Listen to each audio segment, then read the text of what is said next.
Кутмандуу кечиңиздер менен эфирде назар апталык маалымат программасы. Алдыда жарым саат бою өтүп бараткан аптадагы эң маанилүү жана орчундуу окуяларга биргеликте назар салабыз. Аны мен Назгүл Ахунова алып барам. Алгач негизги темалардын кыскача түрмөгү.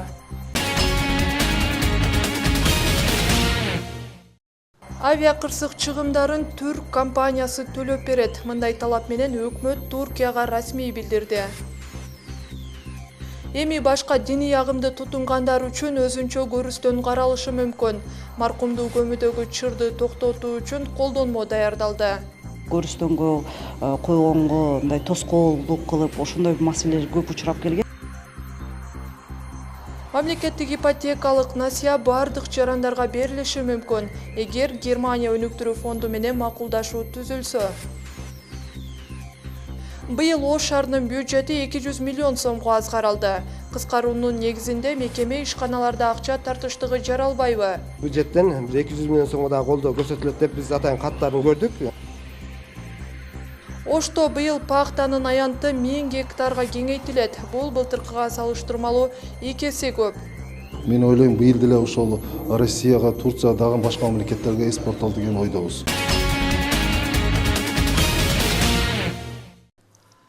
Апта башында Кыргыз өкмөтү Бишкек четинде катталган авиа кырсык зыяндарын талабы менен Туркияга расмий кайрылды.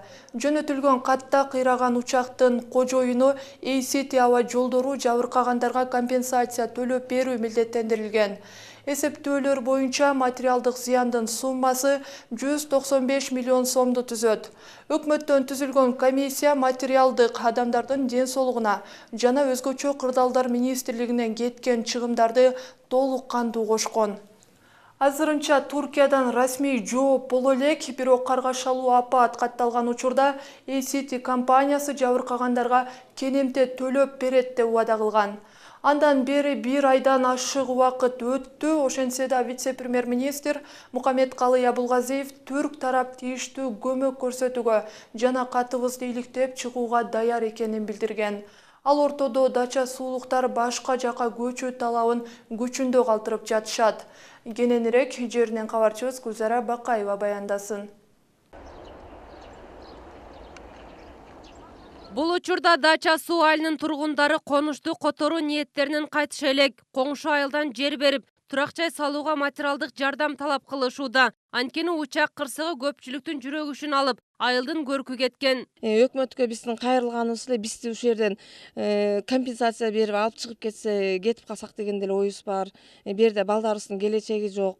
Бу жерде садик жок, школа жок, ФАП жок, бизде эч кандай условия жок, прописка жок. Кырсыктан жалпы 26 үй жабыркап, 39 адамдын өмүрү кыйылган. Учурда өкмөттөн түзүлгөн комиссия мүчөлөрү келтирилген чыгымдын жалпы суммасын иликтеп, учакка тиешелүү компанияга жиберди. Азырынча аталган мекеме жетекчилери эч кандай үн ката элек. Эгер жыйынтык чыкса, пайдубалына чейин жок болгон турак үйлөрдүн бардык чыгымы ордуна келтирилет. Каза болгон жараныбыздын өзүнүн камсыздандыруу боюнча маселеси жана 195 миллион сомго кирбейт.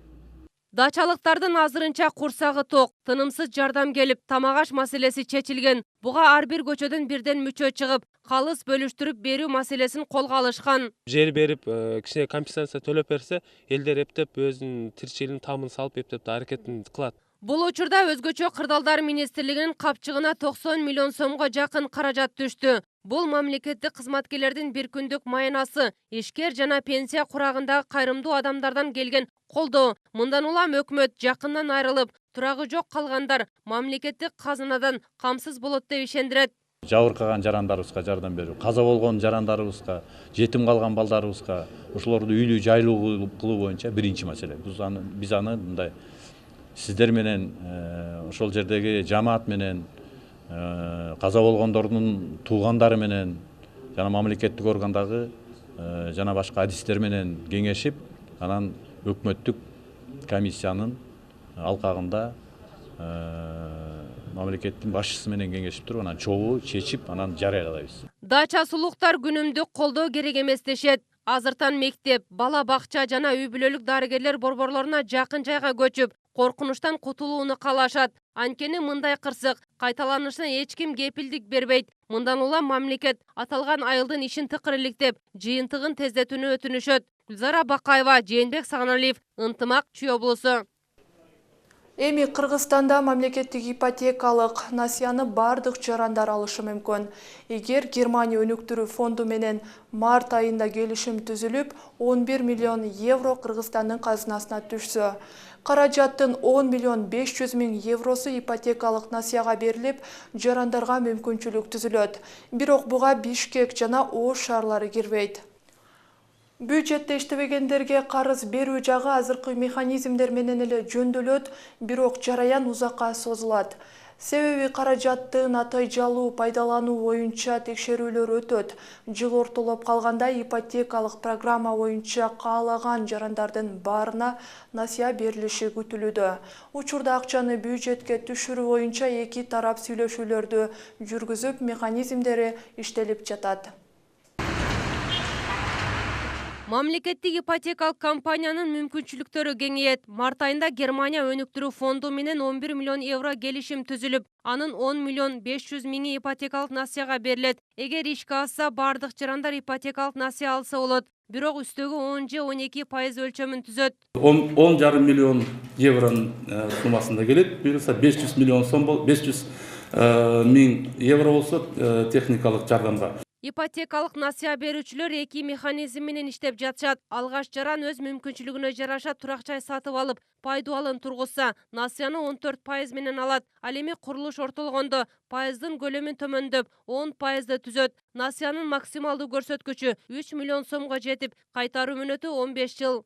9 кабаттуу турак жай Бишкек шаарында курулмакчы. Бишкек шаарында курула турган турак жай ошол Туңгуч микрорайонунда болот. 9 кабаттуу 135 бир бөлмөлүү батирден турган болот. Айлык акчаны насыяга берип, батирлүү болууну каалагандардын саны ушул жылы 7 миңден ашкан. Документтерин даярдашып, кезегин күтүшүүдө. Алардын катарында мугалим Жумабиба Абдылдаева бар. 24 жылдан бери агартуу тармагында иштеп, эмгеги сиңген. Учурда 2 нөөмөт менен иштеп, жалпы 15 миң сом айлык акы алат. Ал тамак аштан артпай, насыяны жолдошунун пенсиясынан төлөйт. Ошондо 2 класс менен окутуп ошентип алат. Эгерде 1 класс болсо меники жетмек эмес. Анан өзүмдүн кожоюнундагы пенсионер, ошонун пенсиясын кошуп дагы мен ошо 20 миң кылып эле карточкадан алып эле алып барып, ай сайын айдын башында 5-inde төлөп турам. Абдылдаевага ипотека 8 жылдык мөөнөт менен берилген. Алдын ала 130 миң сом төлөп, 10%дык үстөк менен алган. Ошондо ай сайын 19.800 сомдон төлөп, учурда үй бүлөлүк казынада тартыштык. Мындай көйгөй бардык мамлекеттик кызматта иштегендерде жаралууда. Анткени эң жогорку маяна 15 миң сомду түзүп, чама чектелүү. Мындан улам айрымдар ипотекалык компаниянын ишине депутаттык комиссия түзүп, кайрадан талдоо керектешет. Министрлер гана төлөй албаса, калгандары төлөй албайт.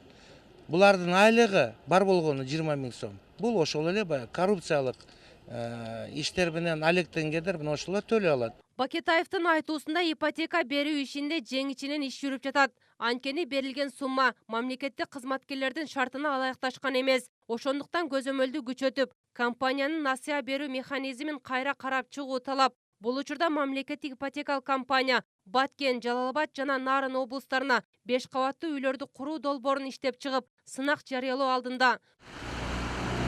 Гүлзара Бакаева, Жээнбек Сагыналиев, Ынтымак, Бишкек шаары. Кыргызстанда башка диний агымды тутунган адамдардын сөөгүн көмүүгө өзүнчө жай каралышы мүмкүн. Мындай кадам бөлөк динге өтүп кеткендерди жерге берүүдө келип чыккан түшүнбөстүктөрдөн арылуу үчүн ишке ашат. Буга чейин Алабукада имамдар баш болуп, баптист аялдын сөөгүн көмүүгө каршылыгын көрсөтүшкөн. Анын айынан маркумдун сөөгү 3 ирет кайра казылып алынган. Эл арасында маркумду көмүүдө жаралган чырды токтотуу максатында дин иштери боюнча комиссиясы атайын колдонмо даярдады. Аны коомчулук кандай кабыл алууда? Адина Досумбетова кызыккан. Өлкөдө маркумду жерге берүүдө эгер ал ислам дининен башка агымды карманган болсо, сөөктү көмүү чоң чырлар менен коштолот. Бул жаатта ар бир айылдын элинин өзүнчө чечими бар. Сөөк көмүүдө динине карап бөлүү, көрүстөндөн жер бербей коюу сыяктуу маселе кечээ эле чыга калган жок. Көйгөй жылдан жылга курчуп бараткандай. Христиан, протестант багытындагы жарандар көз жумганда, ошол прозелит маркумдарды жерге берүүдөгү 90 жылдан бери келип ошондон бери келип жаткан маселе. Бул ошо мусулмандар кээ бир жерлерде жер бербей коюп же көрүстөнгө койгонго мындай тоскоолдук кылып ошондой маселелер көп учурап келген. Анан акыркы мындай бир чоң жагдай маселе бул Ала Букада болгон. Ала Букадагы маркумду жерге берүүдө жаралган чыр ал аялдын баптист экенинен улам келип чыккан. Анын мусулмандар менен бир көрүстөнгө коюлушуна айыл эли, имамдары каршы чыгып, сөөк 3 ирет жерден казылып алынган эле. Мындай кырдаал өлкөнүн бардык аймактарында эле болуп жүрөт дешет дин өкүлдөрү. Бул маселе мындай кандай десем, орусча айтканда искусственный маселе эмес. Бул естественный. Келип бизге көрүнүштүү, Кыргызстанда бардык аймагында болуп өткөн болот. Дин комиссиясы жогорудагы маселелерди жоюу максатында өкмөттүк деңгээлде маркумду жерге берүү эрежелери жазылган колдонмо иштеп чыкты. Анын негизинде өлкөнүн ар бир районуна же облуска бирден өзүнчө көрүстүн ачылып, ага ислам дининен башка динди тутунгандар коюлушу мүмкүн. Ушул сыяктуу сунуштар жазылган долбоор учурда эл менен бирге талкууланууда. Андай жыйын алгачкылардан болуп Ош шаарында өттү. Катышуучулар өз сунуштарын кошумчалап, кайчы пикирлер жаралды. Өтө көп биз барды илгерте мусулман келгенден кийин райондорго биз эгерде аны бөлө турган болсок, бул чоң туура эмес. Мен жекече оюмда бул таптакыр туура эмес. Себеби ар бир айылдарда же райондордо башка жерлерде саналап бирден экиден болгон болсо, биз атайын жер берип койгон болсок мамлекет. Мына жерге крестьяндар дей турган болсо, ал деген биз аларга шарт түзгөн менен барабар болуп атпайбы? Маркумду жерге берүү эрежелери жазылган колдонмодо сөөк коердо өлгөндүгү тууралуу тактамасы талап кылынсын деп да жазылган. Жыйындын жүрүшүндө буга айыл өкмөттөр даярбы деген маселе коюлду. Каза болгондугу тууралуу ага справка алып келүүсү талап мындай коюлуп жатат. Албетте ушул справканы берүү механизмин жөнөкөйлөштүрүү жана мындай элге жетимдүү кылыш маселесини бүгүнкү күндө талкуулап жатабыз. Элден сунуштар жакшы түшүп жатат. Бул бүгүнкү элетти эске билебиз да. Справка болбой калса анда өлүп кандай болот экен? Көмүлө күтүп калабы? Же кандай ушуну берүү механизми бүгүнкү күндө кызуу талкууду жаратып жатат. Колдонмо китептин долбоорун даярдоодо ар тармактын өкүлдөрүнөн куралган жумушчу топ маркумду жерге берүү үчүн ар бир динге тиешелүү эрежелерди жана мамлекеттик мыйзамга ылайык талаптарды карап чыгышкан. Эми ал өлкөнүн бардык аймактарында коомчулук менен бирге талкууланып, элдин сунушун эске алуу менен өкмөттүн токтому бекитилет. Адина Досумбетова, Бактияр Асылбек уулу, Ынтымак. Быйыл Ош шаарынын бюджети өткөн жылга салыштырмалуу бир топко аз бекитилет. Былтыр бюджеттин суммасы 1 миллиард 347 миң сом болсо, бул жылы 834 миллион 100 миң сом каралып жатат. Кыскартуудан улам мекеме ишканаларга былтыркыдан 4 эсеге төмөн каражат бөлүнө турган болууда. 15 миллион сомго болжолдонгон эң аз каражат Ош шаардык жолдор башкармалыгына берилгени турат. Бирок жарандардан эң көп арыз дал ушул мекемеге келип түшөптүр. Бул деген жарымын да аткарууга мүмкүнчүлүк жоктугун түшүндүрөт. Салык төгүүчүлөр күндөн күнгө көбөйүп жатканда бюджеттин киреше бөлүгү эмне үчүн аз каралды? Нуржамал Баргыбаеванын материалы. Бүгүн 2017 жылга кабыл алынчу бюджетти шаардык кеңеш коомдук угууга алып чыкты. Анда маалым болгондой, бюджеттин чыгашуулар бөлүгү 834 миллион сомдун тегерегинде белгиленип, 2016 жылга салыштырмалуу 199 миллион сом 844 миң сомго аз. Себеби январь айынан баштап мамлекеттик алымдар менен административдик айыптар шаардык казынадан алынып, кирешенин суммасын төмөндөткөн. Бирок бул баягы мыйзам боюнча токтолбой калган ушул акча каражаты республикалык бюджеттен 200 миллион сомго да колдоо көрсөтүлөт деп биз атайын каттарын көрдүк. Шаардык казынада бар акчаны ишканаларга бөлүп берүү боюнча буга чейин депутаттардан куралган туруктуу комиссия отурумга чогулган. Анын жыйынтыгында 834 миллион сомдун 50%га жакыны социалдык маданий багыттарга жумшалмай болду.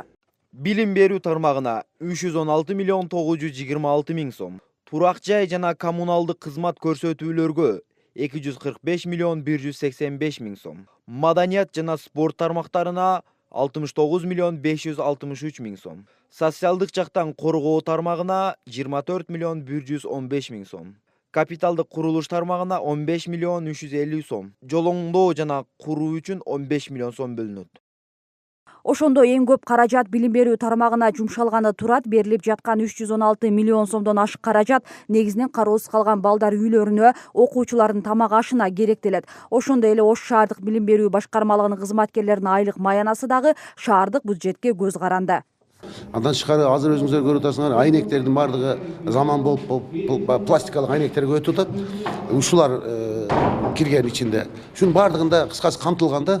Ал эми эң аз деп эсептелген 15 миллион сом акчаны жолдор башкармалыгы үнөмдөп колдонууга мажбур. Бирок жарандардан бул жылга 850 миллион сомдук арыздар келип түшкөн эле. Анткени менен бюджеттин тартыштыгына байланыштуу өткөн жылга салыштырмалуу бул башкармалыкка 4 эсеге аз акча бөлүнүп калган. Эми өкмөттөн кошумча 200 миллион сом бөлүнсө, анын басымдуусун ушул жол тармагына жумшоо күтүлүүдө.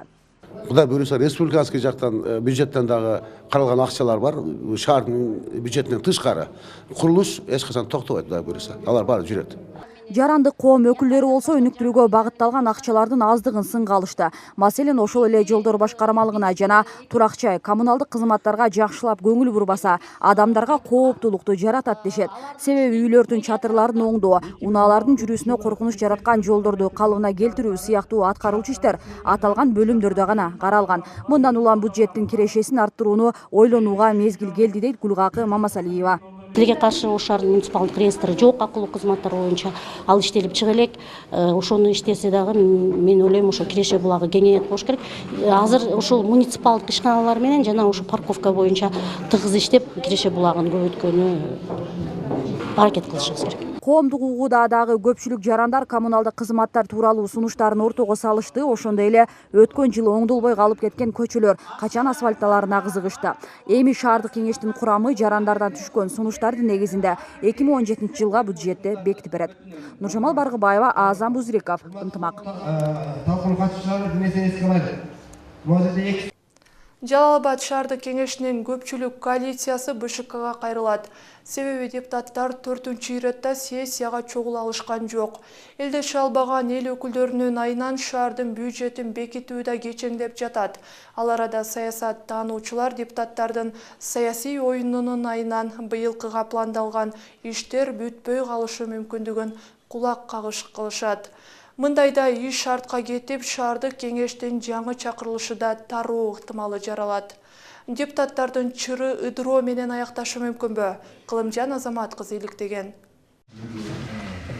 Буга чейин 16 январга белгиленген шаардык кеңештин сессиясына Өнүгүү прогресс жана Ата журт фракцияларынын депутаттары келбей койгондугу үчүн отурум бүгүнкүгө жылдырылган болчу. Тилекке каршы аталган эки партия бүгүнкү жыйынга да катышкан жок. Эмне себептен келишпей турганын кагаз түрүндө шаардык кеңештин аппаратына билдиришкен. Жалал-Абад шаардык кеңештин сессиясы жергиликтүү заңча башкаруу жөнүндө Кыргыз Республикасынын заңы жана регламенттик талаптарын бузуп өткөрүлгөнүнө байланыштуу Ата журт жана Өнүгүү фракциялары сессияга катышпай тургандыгын билдирет деп расмий бизге кат менен кайрылышты. Азыр жергиликтүү кеңештин депутаттары келбей койгон партиялардын өкүлдөрүн кийинки отурумга катышар деп үмүттөнүшөт. Алар менен келишүү максатында көпчүлүк коалициянын атынан БШКга кайрылмакчы. Шайлоодон өткөн 5 партияны бир жерге чакырып биримдикке келтирүүнү суранышат. Эми өзүңүздөр билгендей, Борбордук шайлоо комиссиясына кайрылалы деген депутаттардан сунуш түштү. Биз кайрылып көрөлүк. Анан ага чейин да убакыт бар. Мен ойлойм, депутаттар баары бир ойлонот деген бир тилегим бар да, жакшычы, бир жакшы үмүт бар. Шаардык кеңештин отурумуна келбей жаткан партия өкүлдөрү соттун өкүмүн жокко чыгарып түзгөн жаңы коалицияны тааныбайт. Ошол себептүү мыйзамдык талаага келмейинче отурумдарга барып катышуудан баш тартышкан. Учурда өткөрүлүп жаткан отурумду мыйзамсыз деп эсептешет. Негизи шаарда ойлор жок канаки. Шаардык кеңешке кайрылыштыбы? Туруктуу комиссия түзөбүз деп. Бюджетти караганга даярбы бүгүнкү күндө алар? Жок. Буга бийлик керек бүгүнкү күндө. Ошон үчүн биз эки фракция ушул нерселерден алыс болойлу деп, мынакей тараганга чейин даярбыз. Сот ошол чечип берип турго. Соттун чечимин депутат аткарбай атса, анан эл аткарабы? Мындай бир 200 жеке амбицияны ойлогон депутаттардын элге кереги жок. Тарап кетсин, ошол неме кылган болот. Себеби булар дагы 4 жыл биздин башыбызды оорутат да. Ошентип шаардык кеңештин кезектеги сессиясында да кворум болбой кийинкиге калтырылды. Отурум 2 мартка белгиленди. Бирок бул нерсеге БШК эч кандай чара көрө албастыгын билдирет. Шаардык кеңештин депутаттары өздөрү келишимге келиши керек. Кылымжан Азамат кызы, Шайыр Зайырбек уулу, Ынтымак, Жалал-Абад шаары. Ошто быйыл пахтанын аянты 1000 гектарга кеңейтилет. Өндүрүлгөн булай ЕАЭПке мүчө мамлекеттерге экспорттолот. Буга чейин Кыргызстан пахтаны Бангладеш, Орусия, Иран жана Туркияга сатып келчү. Ошол себептүү өндүрүмдү 2 эсеге көбөйтүү мерчемделген. Ишке ашыруу үчүн облус бийлиги тиешелүү жергиликтүү органдарга тапшырма берди. Ага ылайык пахтанын мекени саналган Араван району 300 гектарга аянтын кеңейтиши керек. Кара Сууга да дал ушундай эле аянт каралган. Аракеттер азыртадан башталып, жазгы талаа жумуштарына даярдык кызуу. Бул жылы айыл чарба продукцияларынан пахтага суроо талап күчөгөн. Андыктан Ош облусунда буланын аянты 2 эсеге кеңейтүүсү пландалып жатат. Ал тапта пахтанын мекени саналган Араван ак алтын талаасын 300 гектарга кеңейткен. Азыр дыйкандарды үрөн менен камсыздоого аракеттер башталган. Былтыр 7,5 миң тоннага пахта алынды. Аны Россия, Турция, ушак жакта экспорттолду. Мен ойлойм, быйыл деле ошол Россияга, Турция дагы башка мамлекеттерге экспорттолду деген ойдобуз. Ош облусу боюнча былтыр 7000 гектарга жакын аянтка пахта эгилип, жыл аягында 18.000 тонна түшүм өндүрүлгөн. Дыйкандар буланын килограммын 45 сомго чейин сатышкан. Мындан сырткары Бангладеш, Орусия, Иран жана Туркияга экспорттолгон. Быйыл ак алтынга чет элден дагы суроо талап күчөп, 1000 гектарга аянтка кеңейтүү жагы каралууда. Мындан сырткары ЕАЭПтин талаптарына ылайык картошка, помидор, тоо балын 2 эсеге көп өндүрүү зарыл. Андан тышкары өткөндө 13-15 февраль күндөрү Евросоюздан 2 эксперт келип кетти. Ушул булар дагы ушу биздин экологиялык тазалык продукцияга кызыгып, азыр ошол боюнча анализ жүргүзүп, азыр өздөрүнүн бир чечим чыгарабыз деп айтышты. Ошол маселе дагы көбүнчө булар дагы ошо тамак азыктарга көңүл буруп атышат да. Облуста азыр жазгы талаа иштери үчүн 3000 гектарга жакын аянт даярдалган. Андан учурда пахтадан сырткары күзгү буудайдын үрөнү себелип, арпа талаасы да кеңейтилген. Ал үчүн облустагы 13 үрөн өндүрүшчү ишканасы дыйкандарды урук менен камсыз кылуу аракеттерин көрүп жатышат. 7 фотосанитардык лабораториялар иштеп атат бүгүнкү күндө. Бүгүнкү күндө чет мамлекетке чыгууга мүмкүнчүлүктөр бар да. Көбүнчө бизге мына Казакстан, Россия, Кытай, Турция ушул мамлекеттерге чыгып атат. Өзбекстанга будан ары дагы бунун сандары көбөйөт. Бул жылы дыйкандар үчүн жер семирткич каражаттарын арзандатуу мамлекеттик деңгээлде коңшу Өзбекстан менен сүйлөшүүлөр жүрүп жатат. Азыркы баа боюнча 17-18 сом турган каражаттар сүйлөшүүлөрдөн соң 15 сомдон сатылышы ыктымал. Бегимай Асанова, Кымбатбек Абдисамат уулу, Ынтымак.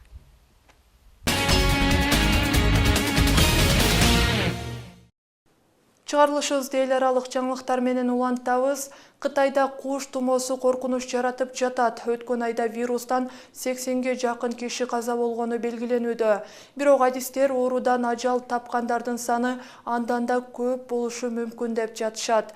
Жалпысынан алып караганда куш тумоосунан каза болгондордун саны октябрь айынан бери 100дөн ашкан. Кытай бийлигинин маалыматы боюнча өткөн айда өлкө аймагында куш тумоосунан 80ге жакын киши каза болгон. Адистер алдыда дагы чоң коркунучтар турганын айтып тынчсызданышууда. Январь айында H7N9 вирусунан каза болгондордун саны өткөн жылга салыштырмалуу жогорку баскычка жеткен. Октябрь айынан бери алып караганда куш тумоосунан жалпысынан 100гө жакын адам ажал тапкан. Учурда бийлик жергиликтүү маалымат каражаттары аркылуу тургундарды канаттуунун этин колдонууда этияттыкка чакырышууда. Жергиликтүү тургундар вирустун жайылуусуна базарлардагы канаттуулардын сатыкка кеңири коюлуусу чоң өбөлгө түзүп жатат деп айтышат. Куш тумоосунун жайылуусун басаңдатуу үчүн ачык жерде сатылган канаттуу эттерине тыюу салуу тартибине айрым соодагерлер макул болбой келишет. Адистердин айтымында акыркы 3-4 ай аралыгында адамдар арасында вирус жуктурган 300гө жакын учур катталган. Бирок айрым эксперттер оорулуулардын саны андан да көп болушу мүмкүн деп белгилешүүдө. Учурда өлкөдө тооктун этине болгон талап азайып, баасы да кескин төмөндөп кетти. Оору жуктурган адамдан вирус экинчи кишиге жуккан учур каттала элек. Бирок дарыгерлер буга кайдыгер карабоо зарыл экенин баса белгилешет. Ага катар коңшу мамлекет Тайванда да куш тумоосунун түрдүү баскычтары менен күрөшүү уланууда. Анда адамга жуккан учур катталбаганы менен канаттуулардын арасында вирус бат таркап жатат. Ага байланыштуу 130 миңдей үй канаттуусу жок кылынды. H5N6 вирусу өтө чоң көйгөй жаратып жатат. Мында куш тумоосунан адамдарга жугуп жатканынан сырткары канаттууларды кескин азаюуга алып келет. Абал бул бойдон калса Түштүк Кореядагы көрүнүш сыяктуу өлкө индустриясына чоң чыгым болот. Учурда вирустун жайылуусун басаңдатуу үчүн бийлик тараптан болгон күч-аракеттер жумшалууда. Нью-Йоркто Орусиянын Бириккен Улуттар уюмундагы туруктуу өкүлү Виталий Чуркин каза болду. Бул тууралуу өлкөнүн тышкы иштер министрлигинен кабарлашты. Виталий Чуркин 21 февралда 65 жашка толмок. Америкалык Нью-Йорк Пост басылмасынын маалыматына караганда, ал Орусиянын дипломатиялык өкүлчүлүгүндө жүргөн маалда жүрөгү кармап, оор жана эстен танган абалда ооруканага жеткирилген. Бириккен Улуттар уюмунда жумуш күнү Орусиянын туруктуу өкүлү Виталий Чуркинди 1 мүнөттүк эскерүү тыныгуусу менен башталды. Чуркин 20 февраль күнү эртең менен Нью-Йоркто күтүүсүздөн кайтыш болду.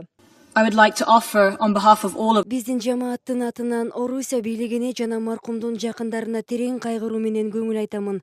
Виталий Чуркиндин артында жубайы жана 2 баласы калды. Ал өз жумушун берүүлүү менен аткарган жоопкерчиликтүү адам болчу. Кесиптешибиздин элесин эскерүү үчүн баарыңыздарды ордуңуздардан туруп коюуга суранам.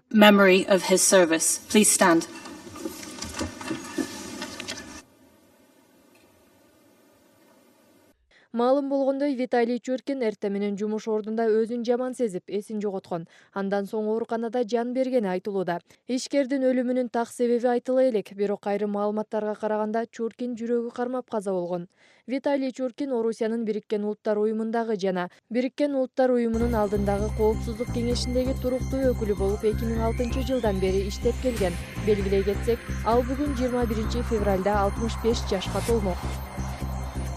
Шуну менен Назар апталык маалымат программасы бул жолку чыгарылышын жыйынтыктайт. Ынтымактын кабарчылары өтүп бараткан аптадагы маанилүү жана орчундуу окуяларды сиздерге жарым саат бою айтып жеткиришти. Студияда мен Назгүл Ахунова болдум. Келаткан аптада жалаң гана жакшы жаңылыктар менен жолугушалы.